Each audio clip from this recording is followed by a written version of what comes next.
Acelerando Empresas, episodio 486.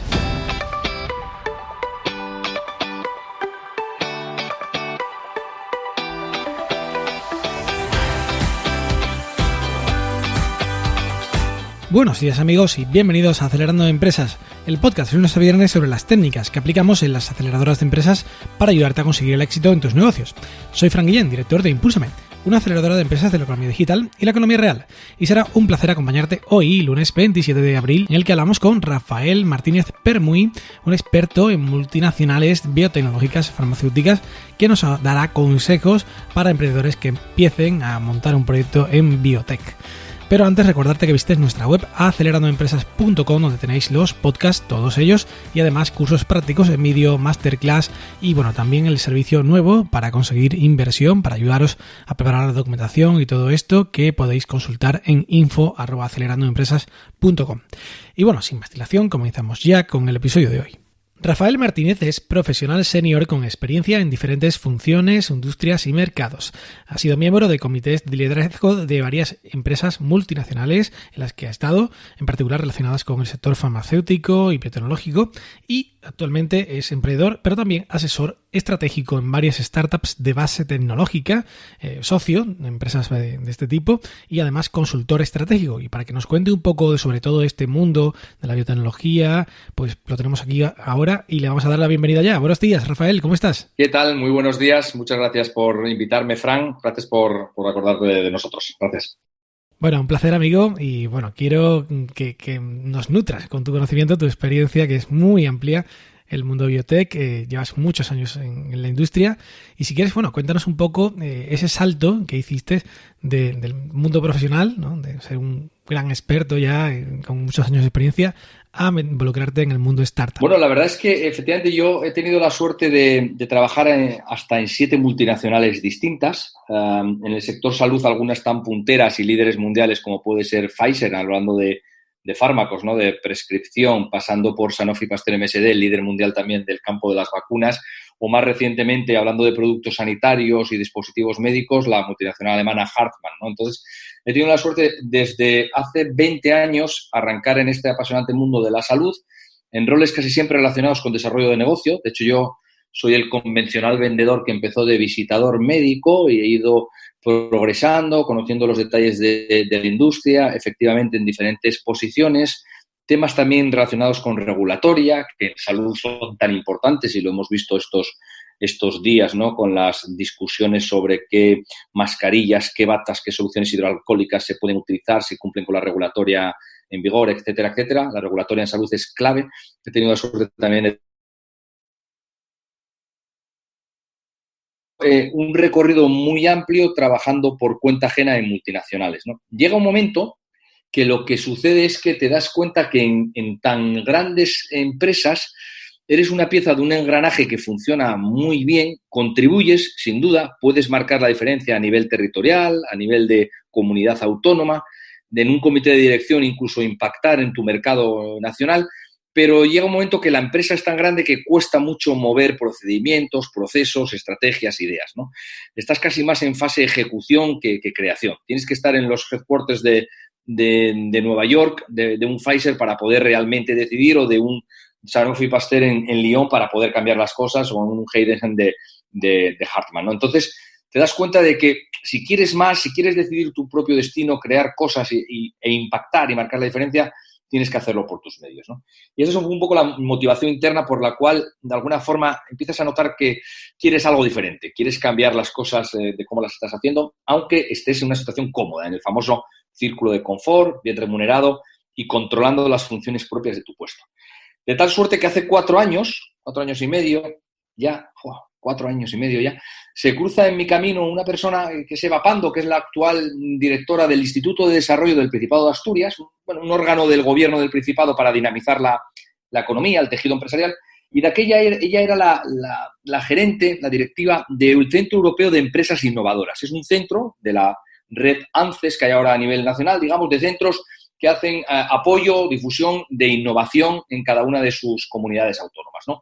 Pues en el de aquí de Asturias, que es donde yo resido actualmente, tenían un programa en la cabeza que es muy interesante y que invito a que en otras comunidades se valore seriamente, y es poner en contacto perfiles científicos, técnicos, tecnólogos, que tienen una serie de inquietudes o ideas en la cabeza o que han lanzado proyectos empresariales que pueden estar atascados y que de alguna manera perfiles que vienen del mundo de la empresa, desarrollo de negocio o de estrategia, les puedan echar una mano, constituir un impulso, ¿no? No tanto desde el concepto de mentor, que es muy interesante, sino realmente involucrarse pues, en el accionariado, constituir empresa juntos o entrar en el accionariado de la ya existente. El programa se denomina Se Busca CEO y está ahora por su tercera edición. Y ahí es como yo, con esa inquietud latente que comentaba antes, tengo la oportunidad de aproximarme al mundo del emprendimiento a través de una organización, el CEI, Centro Europeo de Empresas Innovadoras, y un programa denominado Se Busca CEO. Y ese programa, siempre digo lo mismo, me ha cambiado la vida, ¿no? 3 años y medio, 4 después, confirmo que me la ha cambiado radicalmente. Y de momento creo que para mejor, ¿eh? Porque me ha permitido, Fran, emprender, sentirme emprendedor, generar nuevos proyectos e impulsar algunos que estaban, digamos, en vía muerta, por así decirlo, ¿no? Totalmente. Bueno, pues desde luego me alegro mucho de ese salto, amigo. Y como pues ya hemos hablado alguna vez, yo también confío mucho en esto de emprender cuando tienes experiencia, cuando tienes un track y eres alguien pues bueno que puede aportar no solamente pues la pasión, sino también bastantes contactos, conocimiento, como es tu caso, ¿no? Así que pues me parece extraordinario. Pero tú también, además, pues estás en pues muchísimos fregados, en particular ayudando a muchos emprendedores. Así que cuéntanos un poco, si te parece, en fin, un repaso breve, aunque sea, de en qué proyectos estás involucrado, estás echando una mano. Sí. Casi comienzo con los que en primera persona como accionista, ¿no? Que estoy desde dentro, que son varios, ¿no? El principal, el que más tiempo me ocupa y de alguna manera a corto plazo más potencial tiene en el campo de la salud, porque es un área apasionante, tiene que ver con microbiota intestinal, ¿no? Al final es el famoso concepto de océano azul.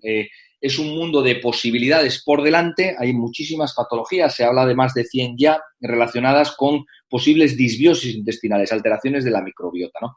Entonces, cuando hace 4 años, 4 científicos del Centro Superior de Investigaciones Científicas, de la sede de aquí del Instituto de Productos Lácteos en Asturias, una de las sedes que tiene desperdigadas por el país, la principal institución investigadora de España, cuando deciden intentar que el conocimiento que acumulan casi 20 años de experiencia trabajando con microbiota, darle forma en una tecnología concreta y en un proyecto concreto, tengo la suerte de conocerles, como te digo, en ese programa Se Busca CEO. Hay una buena conexión también personal, vemos que sus capacidades científicas se pueden acompañar de mis capacidades de desarrollo de negocio y de estrategia y específicamente en el ámbito de la salud, biotecnológico, y constituimos una empresa que se llama Microviable Therapeutics. Entonces es un proyecto muy bonito, muy apasionante, porque parte de cero y va desde negociar los términos de una licencia, de una patente que tiene el propio CSIC y la Universidad de Oviedo, de un dispositivo de transporte de muestras de microbiota intestinal en condiciones de ausencia de oxígeno, para que los bichitos, las bacterias y microorganismos que componen la microbiota no perezcan en el tránsito hacia el laboratorio. Cuando hay que gestionar eso con el CSIC, te metes en faena de una negociación de un contrato de licencia. Algo que cuando tú trabajas en una multinacional no pasa por tu mesa, ¿de acuerdo? Entonces, primer gran aprendizaje, apasionante, y como eso, muchísimas otras cuestiones relacionadas con arrancar, ¿no? Una empresa, constituirla, ponerle un nombre, registrar dominios, propiedad intelectual, como estábamos comentando, etcétera, etcétera, etcétera. Financiación, por supuesto. En una gran multinacional, la mayor preocupación que puedes tener, si acaso, sobre todo en salud, son las condiciones que puedes negociar con la Seguridad Social o con el Ministerio de Sanidad de precio y reembolso de un fármaco, de una tecnología, porque es tu gran cliente, ¿no? Sin embargo, en una pequeña empresa, tu obsesión es cómo me puedo equipar. Necesito financiación para equiparme, para hacer un ensayo clínico, si fuese oportuno, dependiendo la propuesta que tengas de valor, ¿no? Entonces, digamos que el aprendizaje con Microviable está siendo espectacular, verte inmerso, y esto es muy importante destacarlo, sobre todo, no me quiero centrar solo en salud, tengo otras experiencias, pero en salud, el que quiera hacer algo relevante tiene que ser consciente desde el principio de que las necesidades de capital son altas. Una empresa biotecnológica, sobre todo si tarde o temprano te vas a enfrentar a ensayos clínicos, las necesidades de capital son altas, como no puede ser de otra manera, ¿de acuerdo? Entonces, que todo el mundo lo entienda. Ese arquetipo de tengo una idea brillante, la voy a desarrollar con otro conocido y con 20.000 euros, en salud, en biotecnología, no es realista y es conveniente ser claro y a bocajarro, ¿no? Disparar a bocajarro con este tema, ¿no? Entonces, esa es la primera gran ocupación. En paralelo, hay otra empresa que se llama HealthSense, que desarrolla sensores. En este caso, llegué a una empresa que llevaba 7 años de existencia, un poquito atascada, muy centrada en cuatro cosas, ojo a la expresión. Uno de los grandes cambios estratégicos fue priorizar y trabajar en el corto. Para ser relevante como empresa, como startup, tienes que demostrar a los inversores y al mercado que eres capaz de entregar, los famosos entregables, que eres capaz de ejecutar. Entonces nos enfocamos mucho en el execution, en terminar el primer sensor, dejar apartado otros que indudablemente eran más prometedores. No es lo mismo, aunque es importante, un sensor de creatinina que anticipa el daño renal y que desde luego mejoraría mucho la calidad de vida de los pacientes, ahorrándoles a lo mejor muchos tránsitos hacia el hospital para una diálisis que no es necesaria porque el riñón está funcionando y eso te lo puede detectar con un pinchazo, una gotita de sangre como si fuese un glucómetro. Pero es que, claro, la tentación es, no, esto vamos a dejarlo, aunque esté más avanzado, vamos a dejarlo porque tenemos un potencial sensor para el cáncer de próstata, para el índice de salud prostático que te anticipa el cáncer de próstata. Y, ostras, tenemos uno también en cartera para el Alzheimer. Entonces tampoco lo queremos abandonar porque tiene un potencial enorme. Y al final lo que te sucede es que te estás dispersando, desviando recursos en 3 líneas y el mercado te ve como no confiable porque no has ejecutado nada. Entonces, aunque sea duro, aparcas índice de salud prostático que te anticipa el posible cáncer de próstata, aparcas Alzheimer por un tiempo y te centras en terminar el de creatinina, que es importante. A lo mejor el deal que vas a conseguir, el acuerdo que puedes conseguir de una licencia de esa tecnología es 5 veces inferior al de próstata o 20 veces inferior al de Alzheimer, pero demuestras al mercado tu capacidad de ejecutar, ¿no? Entonces, es un proyecto también que me enseñó mucho y en el que hemos podido colaborar y aportar bastante, ¿no? Luego hay un tercero que tiene que ver con el almacenamiento de ADN, tanto a fallecidos como a personas vivas. Este es un concepto que pivota bastante en la idea de voy a almacenar un recurso por si el día de mañana lo necesito. ¿De acuerdo? Entonces, en este caso, pensando en personas que fallecen y que a día de hoy la tecnología médica puede tener un conocimiento determinado de enfermedades hereditarias, pero imaginémonos que fallece un familiar, guardamos su ADN y dentro de 10 años podemos acudir a ese ADN y la ciencia ha evolucionado y nos encuentra soluciones porque encuentra que la enfermedad hereditaria era del padre o de la madre fallecida. Algo que si tú no guardas la muestra del fallecido no vas a poder testar dentro de unos años cuando la tecnología avance, ¿no? Esos son 3 de los proyectos que me ocupan más en salud y luego hay otros relacionados con medio ambiente, ingeniería, en otras salas que estoy mentorizando también, ¿no? Bueno, muy interesante. Yo creo que son 3 proyectos espectaculares con un futuro súper prometedor y contigo al lado más, amigo. Así que seguro que va muy bien. Pero bueno, me gustaría también, Rafa, que en función de tu experiencia, que has dicho ya algún consejo, ¿no? Porque has comentado el tema de la financiación, pero, en fin, nos dieras, no sé, una especie de revisión de los puntos clave que tú crees que son más importantes a la hora de entrar en este mundo, en la biotecnología, emprender ahí, porque quizás otras áreas pues son más conocidas, ¿no? El mundo de negocios digitales o economía real incluso, pero la biotecnología es como un mundo aparte que quizás pues hay muy buen científico, pero la experiencia emprendedora, como tú sabes, es distinta, ¿no? Así que, pues bueno, ¿qué dirías a alguien que, por ejemplo, estuviera ahora pensando en montar su propio proyecto en biotecnología? Pues fíjate, casi me dirigiría a ese alguien, y ahora lo repasamos si te parece, y al que no tenga claro, no tenga la idea. La primera cosa, casi empezaría por el punto -1, ¿no? El 0 sería, tengo una idea, ¿cómo la ejecuto? Pero no tengo la idea en mi cabeza, que era mi caso, yo soy un buen ejemplo. Yo siempre he creído, siempre he tenido la curiosidad de emprender, tener mi propio negocio, ser mi propio jefe, ¿no? El mito de ser mi propio jefe, pero es que no tengo la idea brillante que va a cambiar el mundo, no la tengo. El primer cambio de paradigma es que te das cuenta que no necesitas que la idea sea tuya, ¿no? Que muchas veces parece que si no tienes la idea no puedes emprender. ¿Y por qué no te acercas a gente que tiene ideas y de alguna manera lo que haces es estresar las ideas de otro, a ver si te parecen lo suficientemente buenas, con tus skills, con tus capacidades, y a partir de ahí te intentas subir a ese barco, ¿no? Si te invitan a estar, ¿no? Entonces, el primer cambio de paradigma sería ese. No hace falta tener la cojoidea, la idea brillante, sino encontrar otros que la puedan tener. De hecho, cada vez se lleva más esto también a nivel empresarial, a nivel corporativo, ¿no? Yo tuve la suerte de estar hace 2 años y medio en una aceleradora de empresas en Tel Aviv, de la mano de Microsoft, y fue muy interesante, no solo el programa allí con la Universidad de Tel Aviv, con los mentores y tal, que estuvo francamente bien, aprendimos mucho del ecosistema y de la Startup Nation, ¿no? Sino también unas personas que conocí que a lo que se dedicaban es hacer scouting tecnológico, búsqueda tecnológica, búsqueda de ideas en fases tempranas. Tú, como gran corporación, cada vez se entiende mejor que la innovación, a lo mejor no tienes ni los recursos, ni la mentalidad, ni la cultura para generar, aunque se habla de intraemprendimiento, ¿no?, en las organizaciones, y a lo mejor algunas hasta te regalan 4 horas de tu jornada laboral para que pienses en cosas nuevas, pero la realidad es que cada vez más corporaciones buscan innovación fuera. El concepto de scouting tecnológico, a ver qué rastreamos. Y estuve con una empresa especializada en Israel en esta labor, ¿no?, para grandes multinacionales. Pues salvando las distancias, tú como emprendedor puedes hacer lo mismo.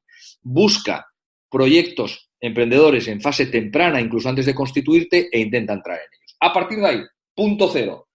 Tenemos la idea propia o conjunta a la que me sumo, ¿cómo arrancar? Yo lo primero que diría es el equipo. El gran problema que yo veo, tú puedes tener una estrategia brillante, pero no hay manos para ejecutarla. Entonces, cuanto más amplio y bien avenido sea el equipo, mejor. Porque al final el equipo, personas son recursos. Recursos que puedes contratar cuando llegue el caso, pero en las fases iniciales normalmente no tienes esa capacidad para contratar. Entonces, si tienes la suerte de ser 3, 4 socios y hay manos, idealmente perfiles complementarios, ¿de acuerdo?, la velocidad que puede coger el proyecto es muy grande. Y cuando hablamos de biotecnología, esos perfiles que estoy comentando tienen que cubrir aspectos como pueden ser la parte regulatoria, insisto, capital, algún experto en desarrollo de negocio o en marketing y ventas, porque uno de los grandes problemas, hasta que tú consigues llegar, en mi modesta opinión, a los fondos de inversión sectoriales, es decir, que entienden el lenguaje del que estás hablando, las primeras fases de financiación, tanto los órganos de ayuntamientos, si tú quieres, de promoción económica, de consejerías de las diferentes comunidades autónomas o diputaciones en España donde aplique, o a nivel incluso nacional, pensando en un CEDETI, el técnico evaluador no es especialista en biotecnología, mucho menos en anticuerpos, o en vacunas, o en química, o en, vaya usted a saber qué, o en microbiota intestinal, por hablar de mi caso de Microbial Therapeutics, ¿no? Por lo tanto, tienes que tener una capacidad de traducir esa ciencia de una manera comprensible. Es importante que en el equipo haya gente que lo haga comprensible, en términos de comunicación, para que se entienda la idea, el modelo de negocio y la manera de monetizarlo. Y introduzco este tema de monetizar porque el gran problema aquí es que los proyectos, muchos de los proyectos, nacen sin una idea clara de quién va a ser el pagador. ¿De acuerdo? Y ahí es donde para mí es fundamental estresar a tope las actuales alternativas que hay en el mercado. Es decir, la propuesta de valor con la que tú pretendes conseguir que una compañía crezca y vaya hacia adelante, en algunos casos se explica por sí sola, ¿no? Si yo trabajo en Alzheimer, que alguna cosita ya he deslizado antes, y tengo la capacidad de parar la progresión del Alzheimer o de diagnosticarlo en fases tempranas, no necesito demostrar nada más que el fármaco o la tecnología funciona. El resto se entiende por sí solo. Si tenemos una vacuna contra el coronavirus famoso, lamentablemente famoso de actualidad, no hay que explicar mucho más. El dinero llegará por sí solo, porque los inversores lo entenderán. Pero al principio, en las primeras etapas, si la propuesta es compleja, acudir a estos organismos que he citado antes, a los famosos Friends, Family and Fools, o a fondos de inversión no sectoriales, que ahí ya cuentan con verdaderos expertos, es un problema grande, ¿no? Entonces, el equipo tiene que ser, como digo, compensado y poniendo énfasis, la parte científica, por supuesto, en estos 2 aspectos que tienen que ver con regulatoria y con comunicación / marketing, ¿no? Y luego yo diría, desde el minuto 1, al menos yo daría 1 año de fidelidad absoluta o 2, un proyecto biotecnológico, a la idea inicial, pero muy abiertos, y esto cuesta mucho, sobre todo si la idea parte de científicos, y yo lo entiendo, cuesta mucho pivotar, cuesta muchísimo. O sea, tú tienes un fármaco con determinada indicación, ahí parece que el camino, la autopista hacia lograr o no lograrlo es bastante clara, pero cuando hablamos de una tecnología, cuando hablamos de algo que puede tener 2 o 3 caminos distintos, el científico lo ha pensado probablemente con una ruta muy determinada y pivotar o parar o coger atajos o otras historias, cambiar esa ruta le va a costar, y es lógico, bastante. Y yo me he dado cuenta que muchos de los proyectos que consiguen subsistir, y al principio se trata de eso, hasta que ganas cuerpo, es porque pivotan. Tengo varios ejemplos cercanos que han sabido pivotar, han sabido refugiarse durante un tiempo. Y cuando eres relevante, a veces hay que aparcar las cosas para poder regresar a ellas, ¿no? Cuando eres relevante, cuando tienes otro tamaño, otra estructura, puedes retomar determinados proyectos que tenías en el cajón. Y hay que tener esa humildad para entender, y esta es una frase que digo mucho, algunos que me conocen dirán que me repito, en los negocios el ego tiene que estar en el cajón. Supongo que en la vida también, ¿no? Pero en los negocios el ego al cajón. Bueno, pues coincido totalmente con tus planteamientos, con tus consejos, amigo, y desde luego se nota que tienes muchísima trayectoria, que has ayudado a un montón de gente y vas a seguir ayudando. Yo te deseo la mejor de las suertes en tus proyectos y en los que pues colabores de alguna forma. Y bueno, seguro que esto es el principio de una larga amistad para muchos otros temas. Espero que pues bueno, te hayas sentido a gusto, que tienes las puertas abiertas, por supuesto, para lo que quieras en el podcast y mi ayuda en lo que necesites.